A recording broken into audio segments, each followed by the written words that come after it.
হালকা গরম করে ফার্স্টেই আমি দিয়ে দিলাম বাজার থেকে কেনা লবণ ছাড়া ছোলা, মানে ভাজা ছোলা। সেটা আমি হালকা করে একটু রোস্ট করে নিচ্ছিলাম। তারপর দিয়ে দিয়েছি চিড়ে। এই চিড়েটা যদি তোমরা আমন ধানের নিতে পারো তো খুবই ভালো হয়, আমি পাইনি তাই নর্মাল চিড়েটাই রোস্ট করে নিচ্ছি। তারপরে দিয়ে দিয়েছি ওটস। এই ওটসটাও আমি হালকা করে রোস্ট করে নিচ্ছি।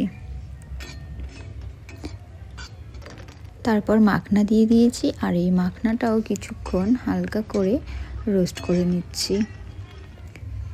তারপরে দিয়ে দিয়েছি কাজু বাদাম। কাজু বাদামটা ফার্স্টে ধুয়ে নিয়েছি, ধোয়ার পর এটা হালকা করে লো ফ্লেমে রোস্ট করে নিচ্ছি। আর এটা হচ্ছে এমন বাদাম, বাদামের খোসা ছাড়িয়ে বাদামটা হালকা করে একটু রোস্ট করে নিয়েছি। তো দেখো আমার সমস্ত কিছু রোস্ট করা কমপ্লিট হয়ে গেছে। এখানে আছে ছোলা, চিড়ে, মাখনা, কাজু বাদাম, ওটস আর আমন্ড বাদাম। তো সব কিছুই আমি মিক্সার গ্রাইন্ডারে দিয়ে দিয়েছি, এবং মিক্সার গ্রাইন্ডারে দেখো খুব ভালো একটা পাউডারের মতন তৈরি করে নিয়েছি। বাচ্চাদের যেই চালনিগুলো কিনতে পাওয়া যায় ওগুলো দিয়েই আমি পুরো গুঁড়োগুলোকে চেলে নিয়েছি। তো দেখো আমার চালা কমপ্লিট হয়ে গেছে। তো এটা হচ্ছে আমার হোমমেড সেরেলাক্স। তো এই সেরেলাক্সটা বাচ্চাকে খাওয়ানোর জন্য পুরো রেডি হয়ে গেছে।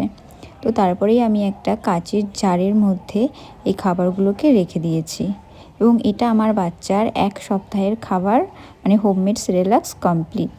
এই ঘরে তৈরি সেরেলাক্সটা আমি আমার বাচ্চাকে কিভাবে খাওয়াই নেক্সট ভিডিওতে আমি সেটা দেখাবো তোমাদের।